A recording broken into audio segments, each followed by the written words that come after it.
श्रद्धालु जिज्ञासु श्रोताओं, सूत्र कृतांक सूत्र में वर्णित परमात्मा प्रभु महावीर स्वामी जी की परम पावन स्तुति जो आर्य सुधर्मा स्वामी जी के द्वारा गाई हुई है और जिज्ञासु शिष्य जम्बू स्वामी जी के द्वारा जो श्रवण की गई है, ऐसी वीरथुई का श्रवण आप कर रहे हैं।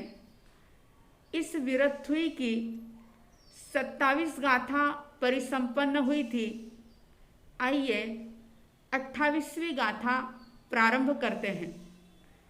आर्य सुधर्मा स्वामी जी कहते हैं, सेवारिया इत्थि सराई भत्तम उवहाणवम दुख खयठयाय लोगम विदिता आरम परम च सव्वम प्रभु वारिय सव्वारम। इस गाथा का लाभ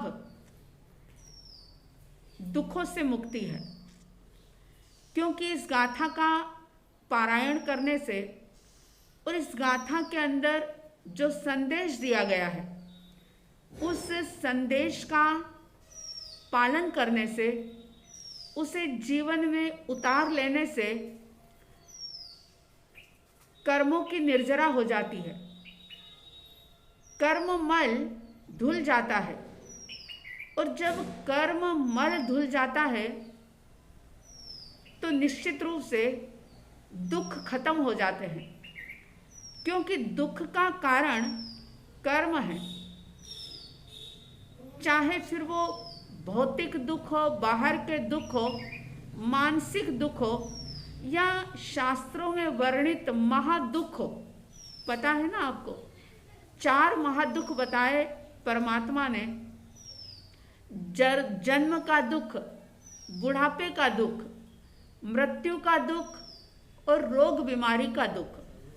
ये 4 प्रकार के महादुख परमात्मा ने बताए हैं। तो पूर्व आचार्य भगवंत कहते हैं कि इस गाथा का स्वाध्याय हमारी अंतर की विशुद्धि करता है। कर्म मल से हम मुक्त होते हैं और कर्म मल से जब हम मुक्त होते हैं तो हमारे दुख जो हैं वे भी खत्म होते हैं। तो कुल मिलाकर के इस गाथा का लाभ ये है कि हमारे दुख क्षय होते हैं, दुख नष्ट होते हैं। अगर आप सभी अपने दुखों को दूर करना चाहते हैं, सुख का अनुभव करना चाहते हैं, तो दूसरे सारे उपाय छोड़िए, ज्योतिषी के पास जाना छोड़िए, जन्म पत्रिका चक्कर छोड़िए, बस इस गाथा का पारायण करिए। और इस गाथा का पारायण करते हुए इसमें जो वर्णित किया गया है, जो मुख्य बातें बताई गई है, उसका पालन करें, उसे जीवन में उतारने का अभ्यास करें, तो निश्चित रूप से सुखमय जीवन का अनुभव होगा। आइए देखते हैं गाथा, एक बार लय के साथ बोलेंगे। सेवारियाई थी सराई भत्तम उवहाणवम दुख खयठयाय लोगम विदिता आरम परम च सवम प्रभुवार्य सव्वारम।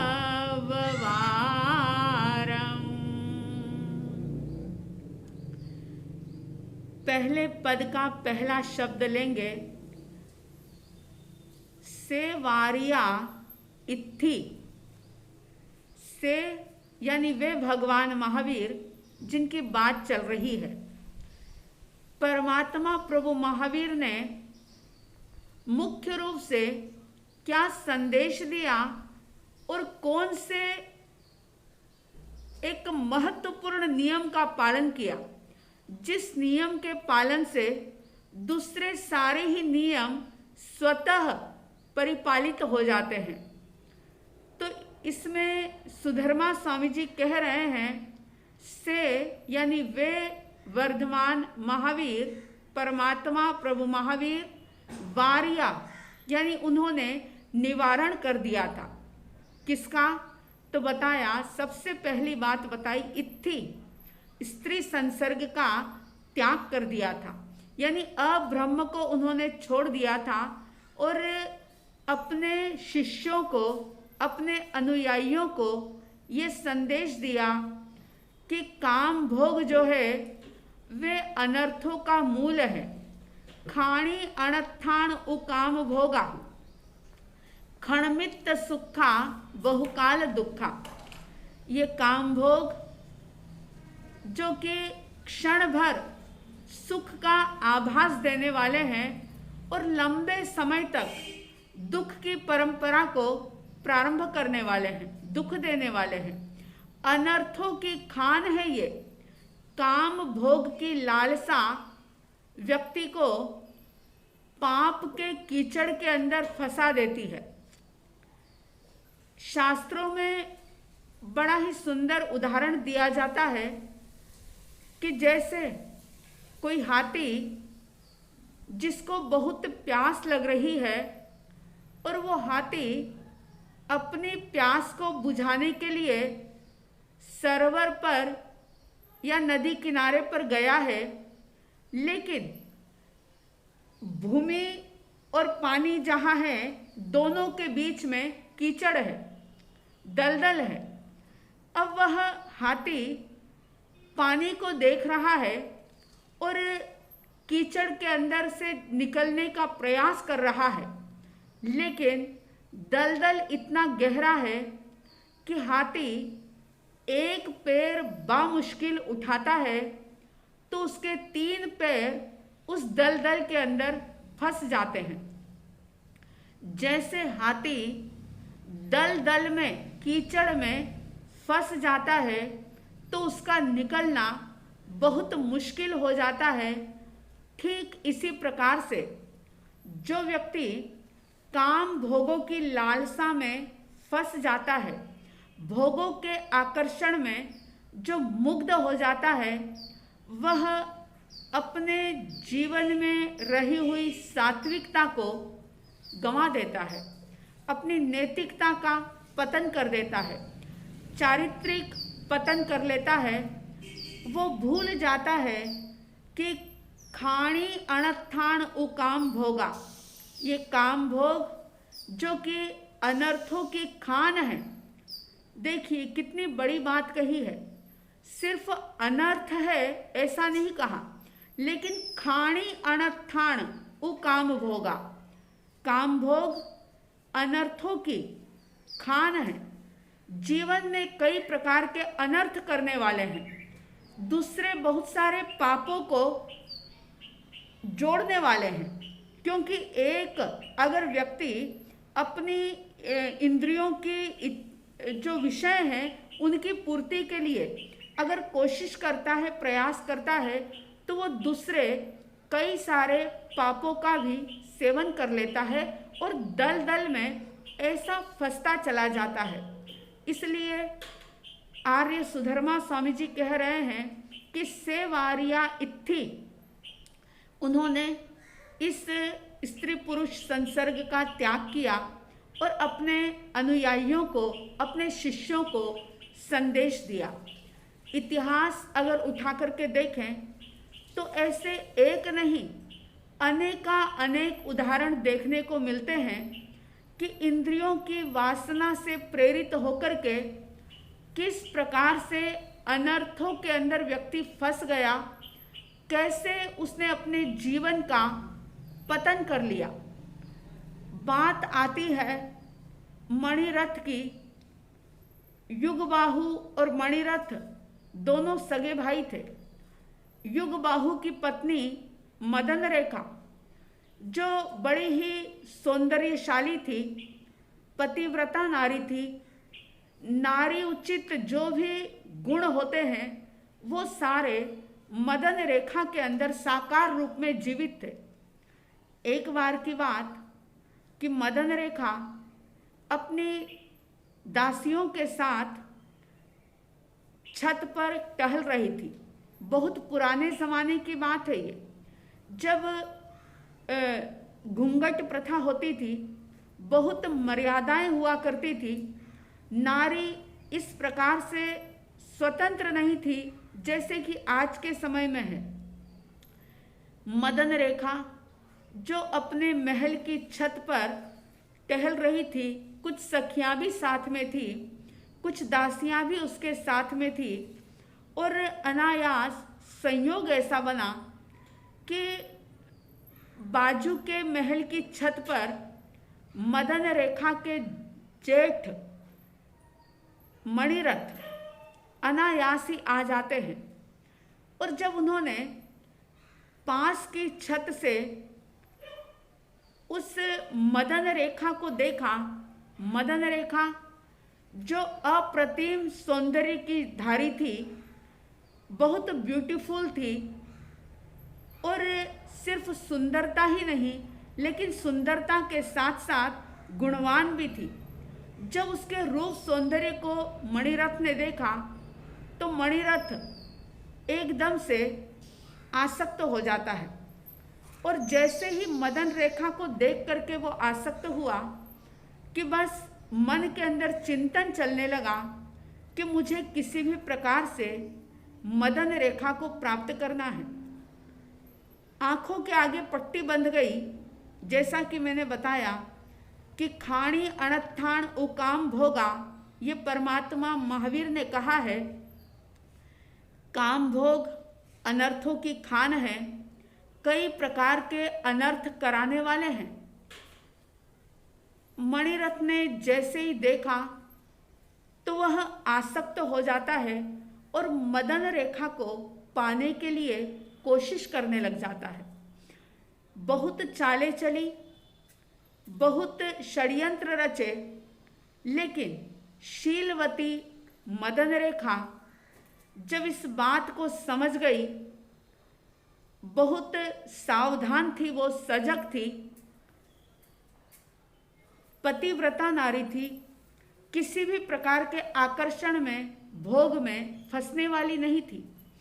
जब मणिरथ ने देखा कि मेरी एक भी चाल कामयाब नहीं हो रही, तो उसने अपने मन में एक काल्पनिक संकट पैदा कर दिया और अपने भाई के सामने, यानी युगबाहु जो अपने बड़े भाई के प्रति पूरी तरह से समर्पित थे, बहुत आदर सत्कार का भाव था युगबाहु के मन में मणिरथ को लेकर। मणिरथ ने युगबाहु को बुलाया और युगबाहु को बुला करके एक ऐसे काल्पनिक संकट की बात युगबाहु के सामने रख दी कि हमारे देश की, राज्य की सीमा पर ऐसे ऐसे आतंक हो रहा है और वहाँ जाना बहुत जरूरी है। इस वक्त वहाँ जाना होगा। मणिरथ ड्रामा कर रहा है कि मैं जाऊँगा। पता था उसे कि मेरा छोटा भाई जो मेरा आज्ञाकारी है और पूरी तरह से समर्पित है, वो मुझे कतई जाने नहीं देगा। तो जैसा उसने चाहा था, बात वैसी ही होती है। स्वयं जाने की तैयारी करने लगा। युगबाहु ने कहा कि नहीं, मेरे होते हुए मैं आपको नहीं जाने दूंगा, मैं स्वयं जाऊंगा। जो भी संकट है, जो भी समस्या है, उसका सामना मैं करूंगा और उस संकट को दूर भी मैं करूंगा। मैं स्वयं जाऊंगा। मणिरथ तो यही चाहता था।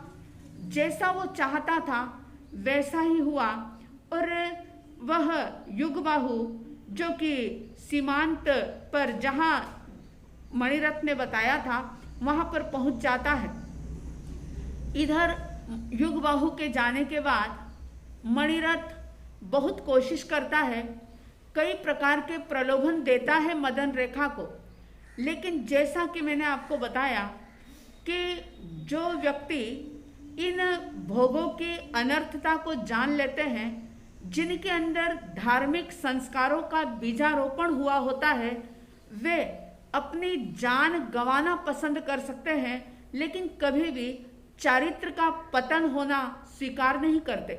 और ऐसे अनेक उदाहरण हमारे ग्रंथों में मिल जाते हैं कि सती सावित्री नारियों ने अपने शील की रक्षा के लिए अपने जान की कुर्बानी दे दी, लेकिन शील धर्म को खंडित नहीं होने दिया। जब मणिरथ ने देखा कि मदन रेखा किसी भी तरीके से कोई भी प्रकार से ये मानने को तैयार नहीं है, तो वह बड़ा ही व्याकुल होता है और ऐसे समय बीत जाता है। युगबाहु जो कि गए हुए थे वे भी आ जाते हैं। जब वे आए तो वे बाहर उद्यान में रुकते हैं और मदन रेखा भी उनसे मिलने के लिए जाती है।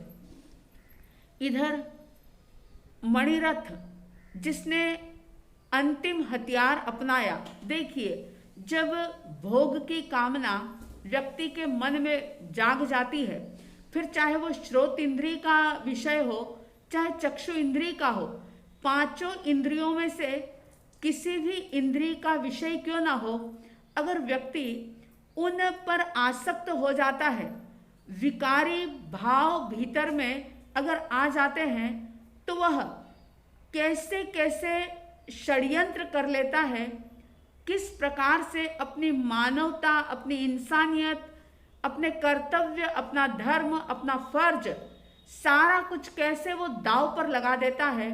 मणिरथ भूल गया कि मैं कौन हूँ, मेरा क्या दायित्व है और मदन रेखा के साथ मेरा क्या रिश्ता है, युगबाहु मेरा छोटा भाई है, सारी चीज़ें वो भूल गया। और जैसे ही पता चला कि युगबाहु आ गए हैं, तो वह भी आधी रात के समय में हाथ में तलवार लेकर के जाता है युगबाहु को मारने के लिए। देखिए बड़ा भाई अपने छोटे भाई को ही खत्म करने के लिए तैयार है, सिर्फ और सिर्फ अपनी भोग की आकांक्षा को पूरी करने के लिए। और जब वो गया तो युगबाहु, जैसा कि मैंने आपको पहले ही बताया कि अपने बड़े भाई को बहुत आदर और सम्मान देते थे, जैसे ही पता चला अपनी पत्नी के पास बैठ कर के बातचीत कर रहे थे, और जैसे ही पता चला कि बड़े भाई स्वयं आए हैं, तो युगबाहु एकदम से उठते हैं वहाँ से और 5-7 कदम आगे भाई से मिलने के लिए जाते हैं। और भाई के चरणों में जैसे ही झुके, तो वह मणिरथ जिसके मन के अंदर पाप पल रहा था, उसने उस झुके हुए अपने छोटे भाई की गर्दन पर तलवार चला दी और उसके प्राण ले लिए। और प्राण ले लेने के बाद, यानी तलवार चला देने के बाद, गला रेत देने के बाद, वह मणिरथ वहां से भागता है। क्योंकि पाप जो होता है वो कायर होता है, पापी भी कायर होता है। पाप करने वाला व्यक्ति ये विचार करता है कि मेरा पाप कहीं प्रकट ना हो जाए, पाप को छुपाता है वो, पाप प्रकट ना हो जाए ये उसके भीतर में डर होता है, भय होता है। वो वहां से भागा, लेकिन देखिए संयोग ऐसा था कि भागते हुए मणिरथ को रास्ते में सांप ने डसा और उसकी मृत्यु हो जाती है। सारी कहानी जो है, कथा जो है, ये बहुत लंबी है। युगबाहु जो कि अंतिम समय में मदन रेखा का साथ जिसे मिलता है, एक पतिव्रता स्त्री का साथ, पत्नी का साथ मिला, और पत्नी ने उसके भावों को शुद्ध किया कि मणिरथ के बारे में बिल्कुल भी द्वेष का भाव मत रखना, आप बिल्कुल उसे क्षमा का दान दे देना। और शुभ भावों के कारण से युगबाहु की गति तो सुधर जाती है, लेकिन मणिरथ जो थे वो मर कर के नरक के अंदर चले गए। कहने का अभिप्राय ये कि काम भोग अनर्थों की खान है, और इसीलिए परमात्मा ने पहली बात कही सेवारिया इत्थिस इत्थि, यानी उन्होंने निवारण किया इन सारे काम भोगों का। तो पांचों ही इंद्रियों के जो विषय हैं, किस प्रकार से उन विषयों के प्रति विकार भाव पैदा ना हो, कैसा अभ्यास किया जाए, किस प्रकार से संयम नियम किया जाए, समय आने पर इसकी भी बात करेंगे। आप सबके भीतर में काम भोगों की अनर्थता का बोध जागृत हो, ऐसी साध्वी द्वय की तरफ से हार्दिक हार्दिक शुभ मंगल कामना के साथ परमात्मा प्रभु महावीर को बड़ी श्रद्धा और भक्ति के साथ नमन करेंगे। जिनका परम पावन चरित जल निधि समान अपार है, जिनके गुणों के कथन में गणधर न पावे पार है। बस वीतराग विज्ञान ही जिनके कथन का सार है, उन सर्वदर्शी सन्मति को वंदना शतबार है, उन सर्वदर्शी सन्मति को वंदना शतबार है। इन्हीं शुभ और मंगल भावनाओं के साथ जय प्रभु महावीर, जय गुरु आनंद।